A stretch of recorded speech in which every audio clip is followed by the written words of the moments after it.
പെറുവിലെ ലോകപ്രശസ്ത വിനോദസഞ്ചാര കേന്ദ്രമായ നാസ്ക ലൈൻസ് കാണാനായി സഞ്ചാരികളുമായി പോയ ചെറിയ വിമാനം തകർന്നു വീണ 13 പേർ കൊല്ലപ്പെട്ടു. കൊല്ലപ്പെട്ടവരിൽ 7 വിദേശ വിനോദസഞ്ചാരികളും 5 പെറുവിയൻ പൗരന്മാരും 2 പൈലറ്റുമാരും ഉൾപ്പെടുന്നു. ലിമയിൽ നിന്ന് തെക്കുമാറി നാസ്ക മരുഭൂമിക്ക് സമീപമുള്ള മരിയ റെയ്ഷി വിമാനത്താവളത്തിൽ നിന്ന് പറന്നുയർന്ന ഉടൻ തദ്ദേശീയ കമ്പനിയായ എയർ നാസ്കയുടെ സെസ്ന വിമാനമാണ് അപകടത്തിൽപ്പെട്ടത്. വിമാനത്താവളത്തിൽ നിന്ന് ടേക്ക് ഓഫ് ചെയ്തതിന് തൊട്ടുപിന്നാലെ വിമാനത്തിന് സാങ്കേതിക തകരാർ സംഭവിക്കുകയും തുടർന്ന് വിജനമായ പ്രദേശത്തേക്ക് തകർന്നു വീഴുകയുമായിരുന്നുവെന്ന് പെറുവിയൻ ഗതാഗത മന്ത്രാലയം അറിയിച്ചു. അപകടത്തിന് തൊട്ടുപിന്നാലെ വിമാനത്തിന് തീപിടിച്ചു. അഗ്നിശമന സേനയും പോലീസും സ്ഥലത്തെത്തുമ്പോഴേക്കും വിമാനം പൂർണ്ണമായും കത്തി നശിച്ചിരുന്നു. വിമാനത്തിലുണ്ടായിരുന്ന ആരും രക്ഷപ്പെട്ടില്ല. അപകടത്തെക്കുറിച്ച് സമഗ്രമായ അന്വേഷണം നടത്തുന്നതിനായി വ്യോമയാന മന്ത്രാലയം പ്രത്യേക അന്വേഷണ സംഘത്തെ നിയോഗിച്ചിട്ടുണ്ട്.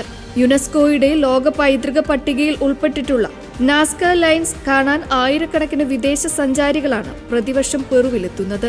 മരുഭൂമിയിൽ വലിയ അളവിൽ വരച്ചുണ്ടാക്കിയ ജീവികളുടെയും ജാമിതീയ രൂപങ്ങളുടെയും ദൃശ്യങ്ങൾ ആകാശമാർഗം വഴി കാണുന്നതിനായി ഇത്തരം ചെറിയ വിമാന സർവീസുകൾ ഇവിടെ വ്യാപകമാണ്.